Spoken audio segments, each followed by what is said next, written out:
ali que eu pastoreio e muito bacana, assim, né? É um privilégio para mim. Eu sempre digo, gastar nossa existência servindo a Deus assim é maravilhoso, Maravilhoso. maravilhoso. Então, eu vivo dias de sonho porque nasci para isso, né? E sinto que a minha vida está sendo exatamente isso, cumprir uma missão. Tempo integral? Tempo integral, não é tempo integral, claro, o tempo integral ele também tem uma história, né? Depois que eu me converti, eu tive o privilégio, logo eu tive alguns pensamentos assim que começaram a trazer conflitos para mim. Uma delas é o seguinte, um dos conflitos, se me pegou de jeito, eu tive uma transformação interna muito grande, assim, né? Hoje, claro, eu consigo explicar através da teologia. Na época era muito difícil, né? Mas a questão de receber um novo coração foi muito marcante. Logo eu pensei assim, eu preciso trazer uma direção para minha família. Preciso, mas eu só vou conseguir trazer uma direção se eu tiver a palavra de Deus. Se eu não tiver a palavra de Deus, eu não vou conseguir. Foi aí que despertou assim o desejo de estudar. Aprender, onde que se aprende a palavra de Deus? Então fui para o seminário, na época tinha um seminário batista aqui em Cachoeirinha, e eu tive o privilégio de entrar nele, e amei. Quando eu entrei assim, naquela época tava os colegas, amigos, né, eles estavam indo para dois caminhos assim, para contabilidade e ao outro grupo para a publicidade. E eu, tipo assim, vou fazer teologia, sabe? Era totalmente No limbo contramão, inverso. assim, sabe? Eu tinha que explicar o que era teologia. O que tá fazendo? Tô estudando teologia. O que é isso, cara? Teologia. E quando entrei na sala de aula, assim, foi para mim, sabe, encantador. Me achei. E estudei ali até os 22, 23 anos, aonde o seminário me deu uma direção muito bacana. Principalmente em qual sentido? De literatura. Tipo assim, eu não tinha a cultura de ler. E o seminário me proporcionou isso, sabe? O que ler, quem são os bons autores. E aquilo ali foi me dando uma direção maravilhosa. Ao mesmo tempo, me despertou assim uma vontade de ir embora do Brasil. Né, uma vontade muito grande de ir embora, assim, um descontentamento com o nosso país, que eu sou apaixonado hoje pelo Brasil, mas na época, assim, tipo, eu andava nas ruas e assim, meu, o que eu tô fazendo aqui? E com 25 anos para 26 anos, realmente aconteceu, tipo assim, eu estava disposto. Claro, eu já era casado e já tinha uma filha nessa época, com 25 anos, aí, de 8 anos. Eu fui pai cedo, muito cedo. Meu, e enfim, a gente pode depois até abordar sobre isso, né? Mas eu fui embora para a Alemanha. Ei, que legal. Fui embora com 25 anos. E aí sim, aí nasceu um dos meus maiores desafios da minha vida, né? Olha que eu abri uma empresa para mim sobreviver com 18 anos. Meu primeiro CNPJ, eu tinha 18 anos quando eu abri. E até os 25 eu tinha minha firma.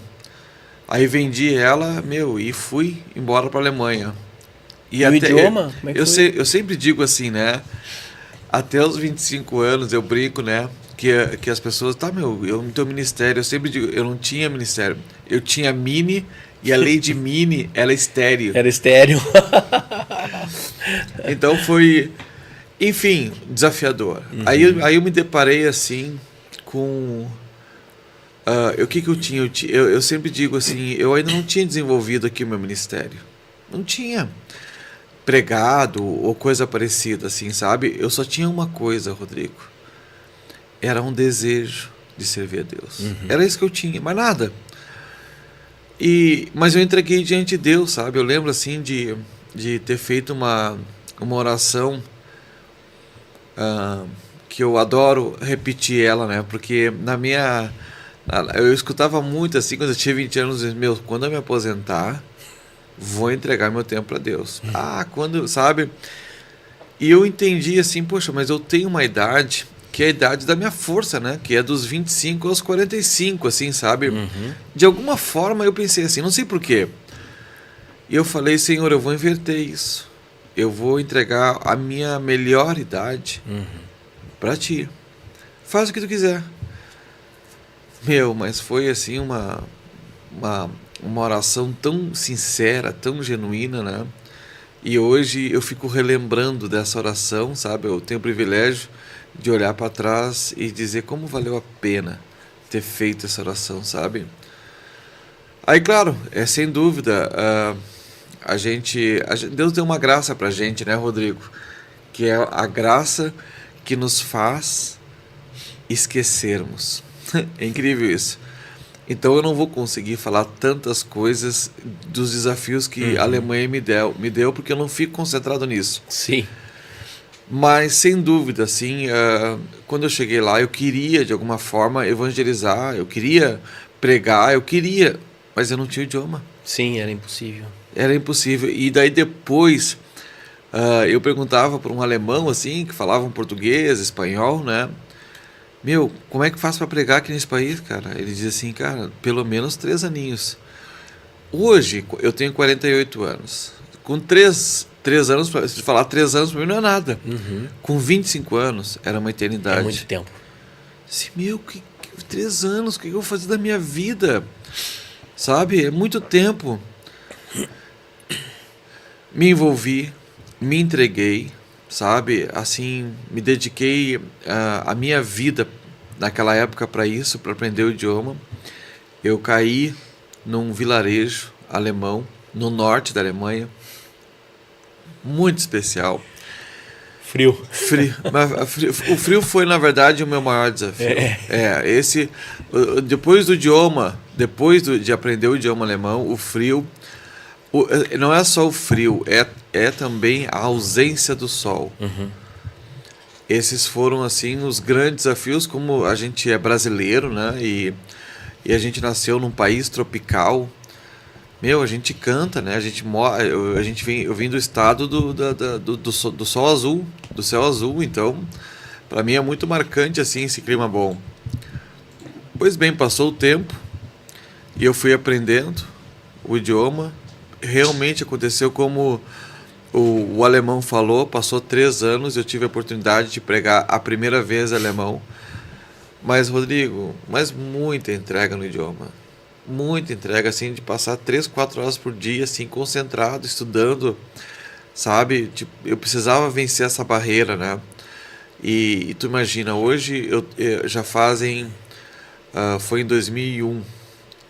Isso já tem 23 anos. Até hoje eu estudo alemão. Caramba. Só para te ver o que é um idioma novo, né?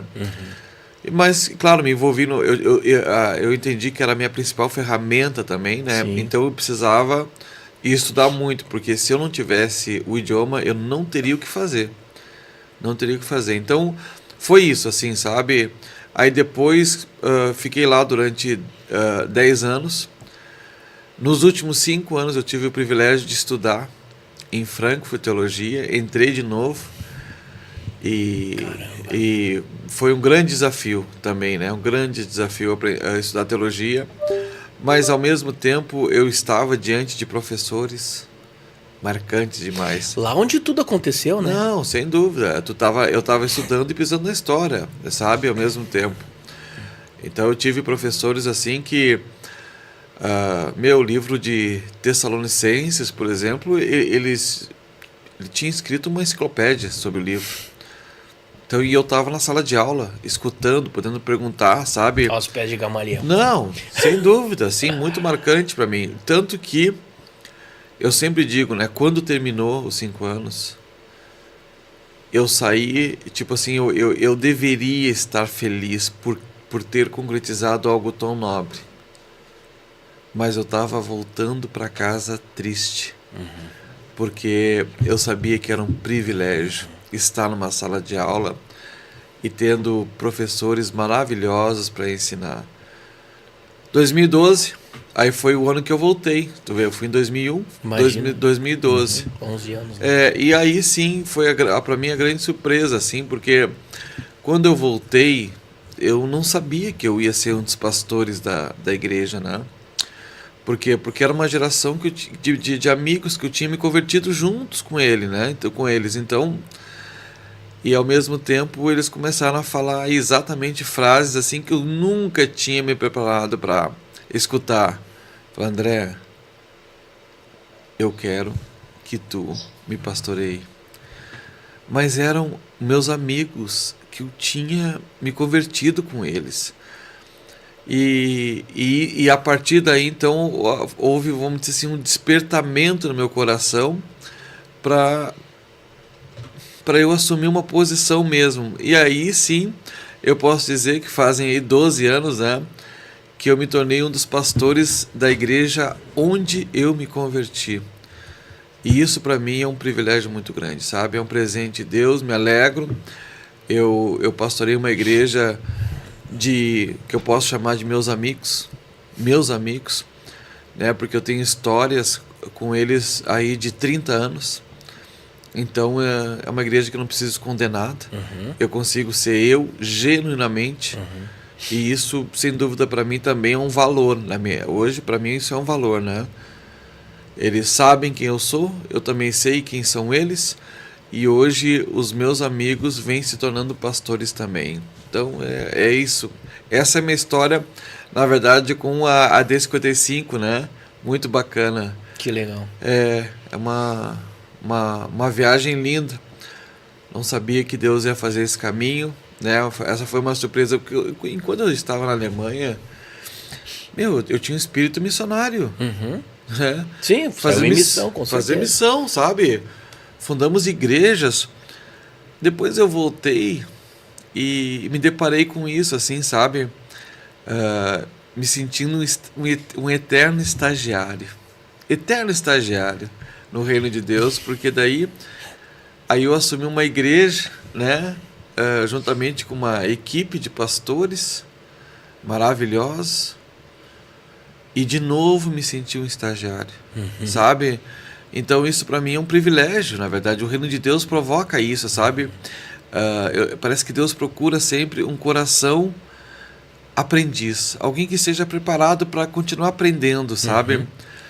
Coração ensinável. Ensinável, exatamente isso, sabe? E eu acho que eu acabo amando isso em Deus, sabe? De poder dizer, eu nunca estou pronto. Não estou pronto.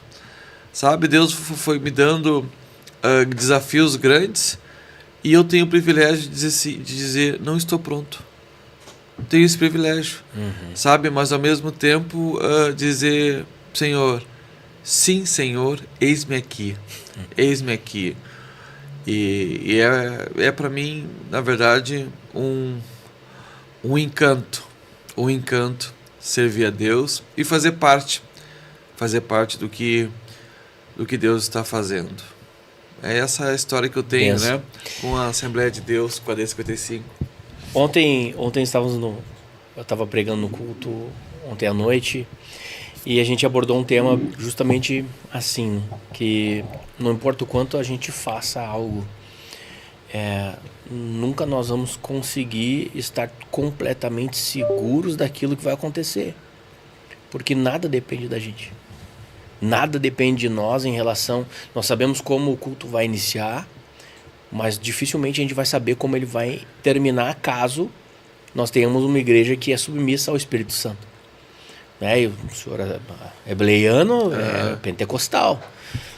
Sim. Então, o dia que nós subir numa plataforma para pregar a palavra e não der aquele friozinho, ou a pregação é completamente minha, pela minha sabedoria humana, não vem de Deus, ou eu já morri há muito tempo.